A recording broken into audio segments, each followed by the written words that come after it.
Nos complace y nos alegra mucho que nos reciban en su casa en un programa más de Hola Mamá. Como siempre tenemos sorpresas, actividades y la sección del especialista en la que ustedes pueden desarrollar y solucionar algunas inquietudes respecto a sus hijos. Bienvenidos.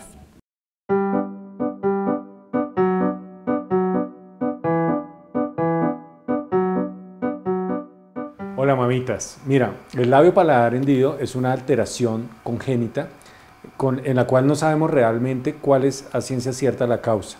Hay muchos factores que pueden influenciar la aparición de esta alteración y básicamente consiste en una alteración en el labio y en el paladar que pueden estar separadas o unidas y muchas veces pueden alterar inclusive la parte de la nariz y la parte posterior del paladar. Epidemiológicamente sí tenemos ciertas zonas que son un poco más frecuentes la presentación de esta alteración, sobre todo en países muy grandes como la India, por ejemplo, donde hay una alteración bastante frecuente en la población. Es una alteración que nos supera obviamente por número de habitantes, pero en ciertas zonas, digamos expuestas a ciertas condiciones ambientales, podemos encontrar también una presentación bastante alta. Las estadísticas que se tienen a nivel de Colombia es más o menos la presentación de 1 en 1000 recién nacidos vivos. Básicamente se produce mucho más en el sexo masculino que en el sexo femenino, en una proporción de 2 a 1 o 3 a 1, y está muy relacionado sobre todo a zonas un poco más en la parte caribe. Bueno, básicamente podríamos dividirlo en dos escenarios, la parte congénita y la parte ambiental. Dentro de la parte congénita, pues antecedentes familiares de presentación de labio o de paladar o de labio y paladar hendido, y adicionalmente la parte de los factores ambientales como puede ser exposición a ciertos fungicidas o exposición a ciertos medicamentos también o al consumo, por ejemplo, de medicamentos de psicoactivos que puede llegar a producir una alteración en el desarrollo del embrión y llegar a producir labio y paladar hendido junto con otro tipo de manifestaciones. No, se podrían hacer unos estudios genéticos en la pareja antes de decidir tomar la decisión de tener un embarazo. Se pueden hacer estos exámenes genéticos que nos van a dar un acercamiento a si se puede llegar a presentar o no, según las condiciones tanto de la mamá como del papá genéticas, de si se puede llegar a presentar o no esta alteración. Ya cuando no se dispone de la posibilidad de hacer un examen genético previo al embarazo, durante el embarazo, pues obviamente hay que seguir muy bien las recomendaciones de hacer las ecografías trimestrales y básicamente más o menos a partir de la 8ª semana ya tenemos la formación del labio y paladar hendido si se llega a formar, porque aquí ya se nos ha formado básicamente la parte de la cara.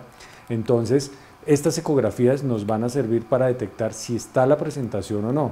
Y también hay una ecografía que se produce más o menos dentro de la semana 18 y semana 20, que es la ecografía de detalle, donde ya la persona que realice este examen puede ver la estructura como tal de la cara, ver si hay alguna alteración congénita o no.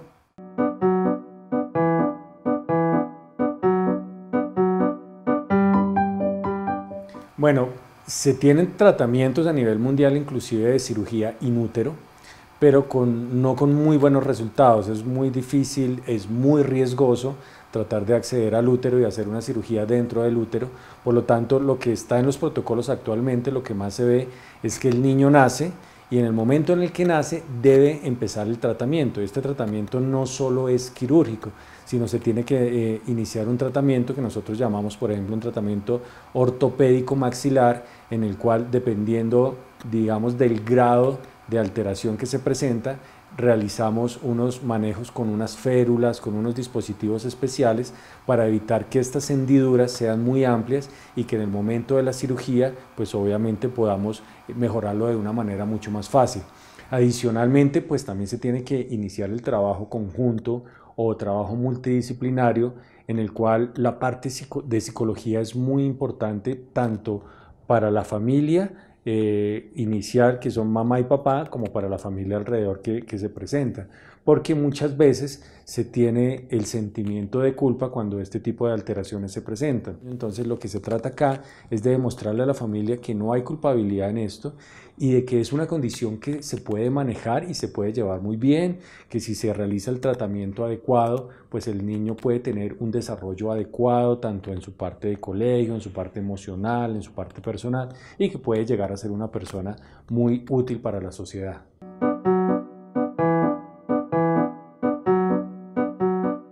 Bueno, acá se tienen ya protocolizados ciertos tiempos en los cuales van muy de la mano con el desarrollo del niño como tal.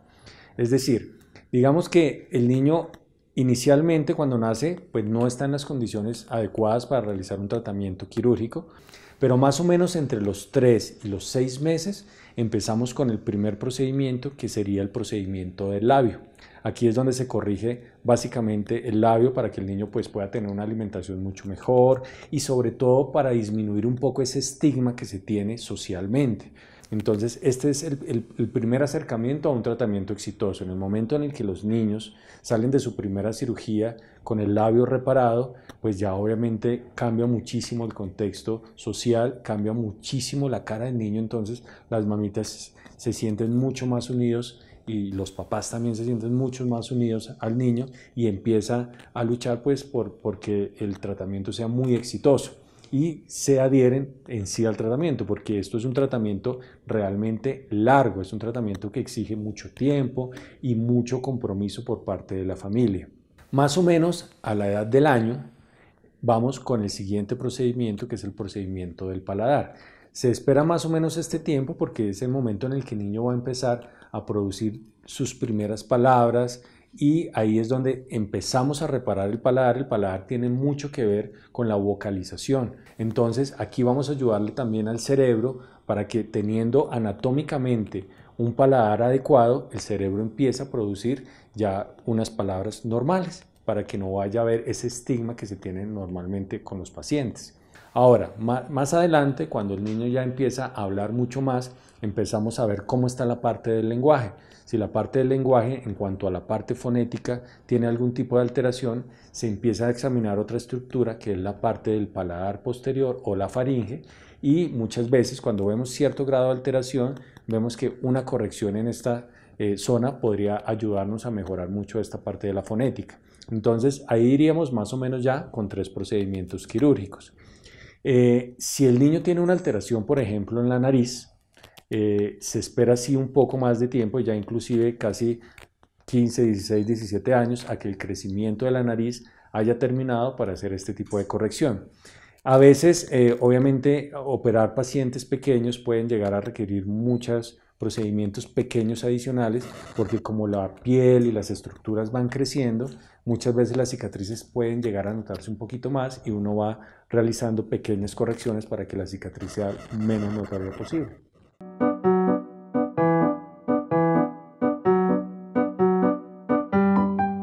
Bueno, digamos que culturalmente esto es algo muy difícil de manejar porque pues obviamente son las creencias, pero pues obviamente también hay que pensar mucho en qué va a querer el niño después, porque inicialmente pues es un ser que no tiene, digamos, una palabra, no tiene cómo expresarse ni decir qué quiere o qué no quiere.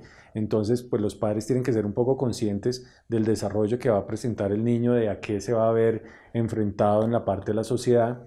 Y curiosamente pues digamos que físicamente no nos va a producir mayores alteraciones. Básicamente son niños que tienen una alimentación un poquito más deficiente, porque el paladar también nos sirve muchísimo para la parte de la alimentación. Adicionalmente, la comunicación entre la parte oral con la parte, por ejemplo, de los oídos puede llevarnos a presentar múltiples infecciones a repetición, por lo cual pues también es conveniente tratar de repararlo.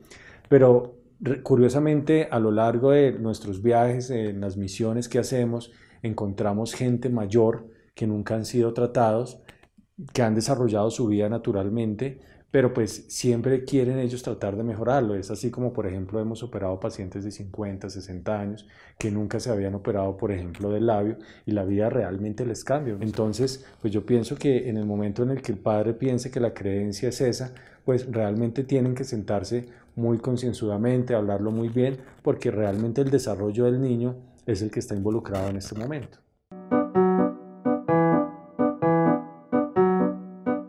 Bueno, digamos que estas alteraciones no son manejadas en la parte particular, generalmente la EPS lo cubre, a veces con un poquito más de lucha que tiene que hacer la familia, pero generalmente lo cubre.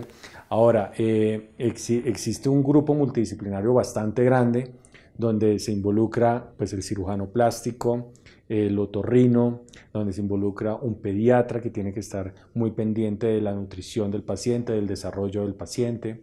Se involucra la parte de odontología y odontopediatría, porque se tiene que hacer bastante manejo en la parte oral. Hay alteraciones en la dentición, entonces ellos van a ir manejando toda esta parte.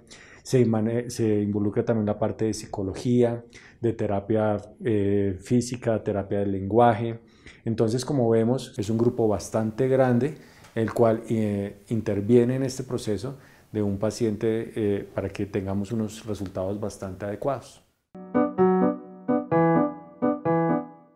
La Fundación Operación Sonrisa es una entidad sin ánimo de lucro que se fundó hace más de 20 años, en la cual básicamente se enfoca en encontrar esta población vulnerable de niños con alteraciones del labio y paladar hendido y hacer un manejo integral para que ellos se involucren o entren en una sociedad de una manera correcta.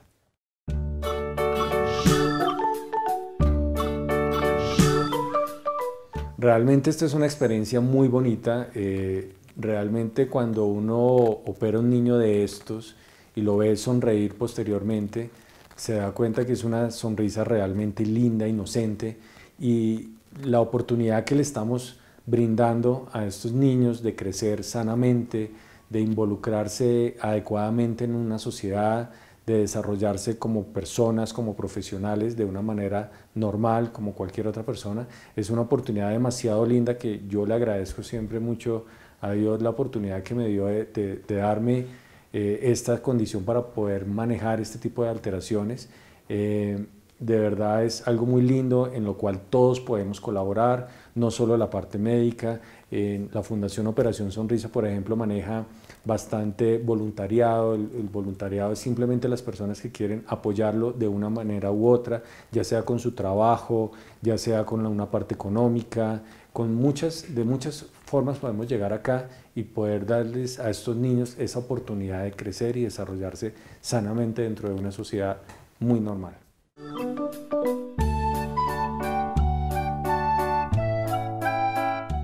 Me pueden encontrar en DR César Barrera en Instagram, Facebook o Twitter de la misma manera, y el mensaje para todos los padres y para todas las familias y pacientes que están pasando por esta situación es que hay muchas formas de hacer este manejo.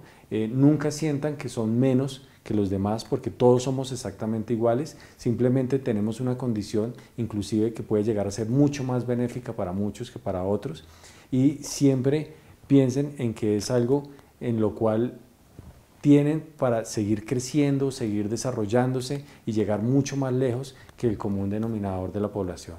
Entonces, ánimo, estamos una red de profesionales bastante grande dispuestos a ayudarlos, lo que necesiten, consejos, procedimientos, cualquier cosa que necesiten, ya saben, nos pueden contactar y aquí estamos prestos para darles toda la información necesaria. Doc, muchísimas gracias por ese tema tan útil que sabemos que para nuestros televidentes así será. Y llega el momento de consentir a todas las mamitas y también a aquellos papitos que quieran consentir a sus esposas, a sus novias. Pues junto con Seven International tenemos este kit para todas ustedes. ¿Quieren saber qué tiene? Productos para retardar el envejecimiento, rehidratar, aportarle nutrientes a su organismo, pues es muy fácil que se lo lleven para sus hogares. Tienen que enviarnos una fotografía. Tómense una fotografía viendo nuestro programa de hoy, Hola Mamá, y nos la envían al número de WhatsApp que aparece acá en pantalla. La primera mamita o el primer papito que quiera consentir a su esposa nos envía la fotografía y se va a llevar este kit. Ya volvemos con más.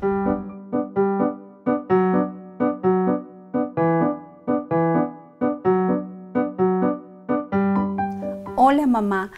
Muchas son las quejas que recibimos acerca de los niños que son muy retraídos, muy introvertidos, muy tímidos, muy inseguros.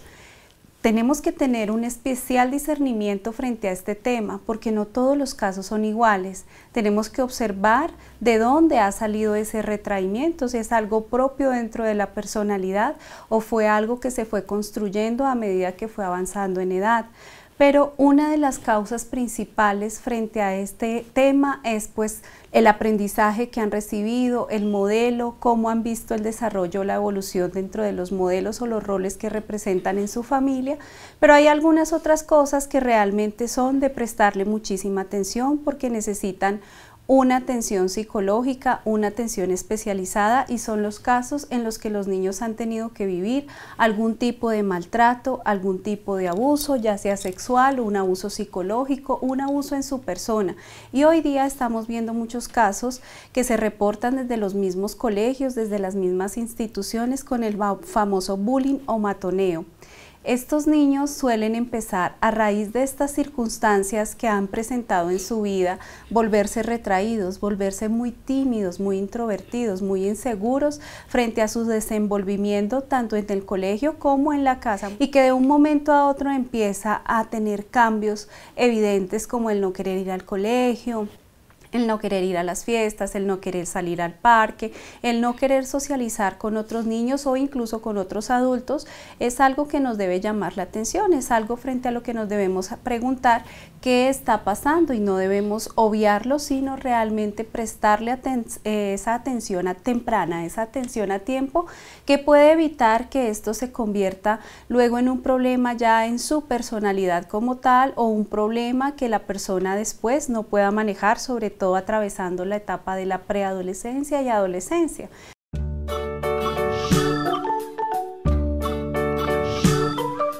Es frecuente que muchos niños muestren este tipo de síntomas cuando han visto que su papá o su mamá también es una persona poco social, que es una persona que poco habla, que poco participa también de esa dinámica familiar. Entonces muy seguramente los niños también van a tender a traer este retraimiento dentro de sus relaciones sociales y familiares. Y de esta manera también los padres transmiten esa inseguridad porque por lo general dentro de esto lo que solemos ver es que muchos de los padres que no son muy sociables han sido inseguros. Al igual entonces se ven que los hijos también crecen con ciertos temores e inseguridades. Pueden pasar a ser tan difíciles de manejar que ya pueden incluso transformarse en situaciones que ameriten un tratamiento profesional. Lo ideal es hacer un trabajo conjunto cuando encontramos niños con este tipo de retraimientos, porque en el colegio se ve muy claramente reflejado cuando ya están en su dinámica académica. Se ven que también en el colegio son los niños que se aíslan, que no pueden participar, jugar con los demás niños, que nunca participan en clase, que frente a una exposición o algo que tengan que hacer de manera pública sienten un nerviosismo excesivo, mucha ansiedad. Entonces son los niños que hay que prestarles una singular atención, no solamente en casa sino en el colegio. Lo ideal es que si esto está pasando haya una coordinación desde casa con el colegio para que se pueda ayudar a este niño a evolucionar y pues cuando ya se está presentando un caso de esta índole, pues buscar esa ayuda, ese tratamiento profesional para que podamos ayudar al niño a avanzar, a poder sentirse más seguro, a poder sentirse más responsable y a poder sentir que puede participar dentro de esa dinámica social y familiar. Muchas veces vemos que estos niños sufren en silencio porque también les cuesta manejar o hablar acerca de sus emociones, sus sensaciones, sus sentimientos cuando están expuestos a las situaciones que les generan ansiedad. Entonces muchas veces lloran sin sentido, muchas veces no pueden expresar realmente lo que tienen en su interior. Entonces son niños con los que hay que hacer un trabajo de paciencia, de mucha tolerancia, de mucho amor, no empujarlos ni someterlos a que vivan las situaciones porque muchos padres piensan que la solución es está en someterlos o en empujarlos a vivir lo que les cuesta vivir, como es la dinámica familiar. Ejemplo, cuando se va a una fiesta y el niño no quiere salir a bailar, está muy temeroso y los padres lo empujan a que salga a bailar. Eso lo que hace es generar más conflicto interior en el niño. O cuando se lleva a otros ambientes donde él no tiene seguridad, pues buscando obviamente la ayuda para que él coja esa seguridad, no es muy conveniente. Lo ideal es ayudar a que los niños dentro del ambiente que se sientan seguros vayan desarrollando más fortalezas y puedan ir desarrollando esas herramientas para adquirir la seguridad necesaria de participar en sociedad y en familia. Espero que este consejo te haya sido de mucha utilidad. Hasta una próxima ocasión.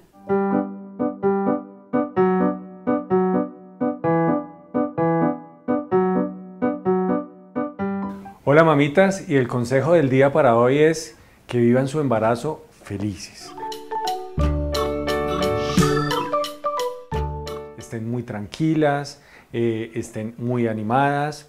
Van a empezar a presentar ciertos cambios, sobre todo en la piel, y esos cambios tenemos muchas formas de manejarlos. Acuérdense que también tiene que pensar en ustedes, no solo en el niño que están teniendo, que obviamente es lo principal, pero ustedes también tienen que lucir muy hermosas, muy bellas, muy radiantes. Para eso tenemos muchísimos tratamientos.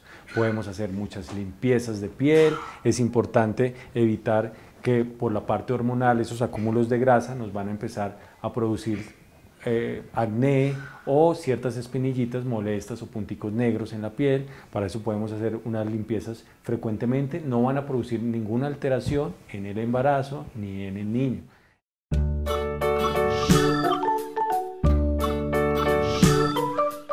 Todo lo que hagamos tiene que ser consultado obviamente por un experto, porque en los embarazos ciertos medicamentos que utilizan en ciertos tratamientos no son adecuados. Lo importante aquí es realizar unos tratamientos estéticos en los cuales no tengamos el concurso de ninguno de estos medicamentos, sino simplemente podemos hacer cierto manejo en la piel para que no se nos engrase, tener en cuenta que también podemos y necesitamos utilizar, por ejemplo, bloqueadores solares para que podamos salir, disfrutar nuestro embarazo al aire libre también y que la piel no se nos vaya a dañar por la exposición al sol.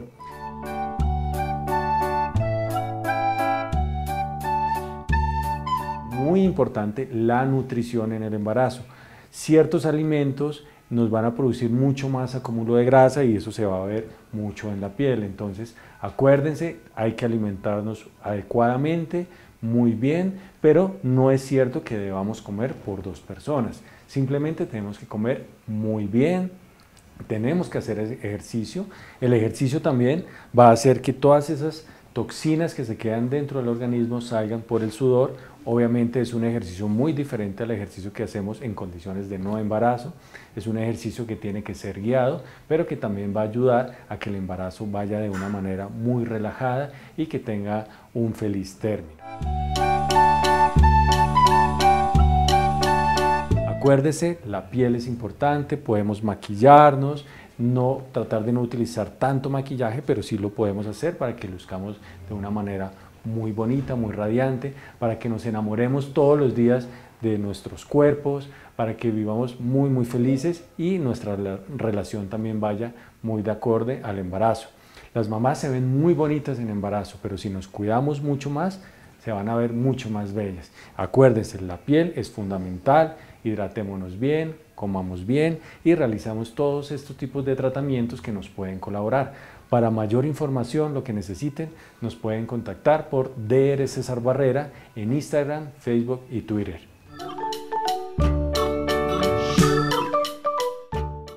Mamitas y papitos, llega al final de Hola Mamá. Esperamos que les haya gustado esta nueva emisión. Y recuerden, la primera mamita o papito que nos envíe una fotografía viendo este programa al 300-3255-948 se lleva este espectacular kit de Seven International.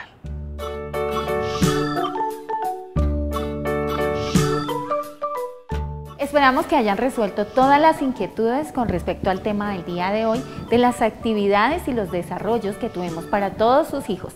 Nos vemos en una próxima emisión.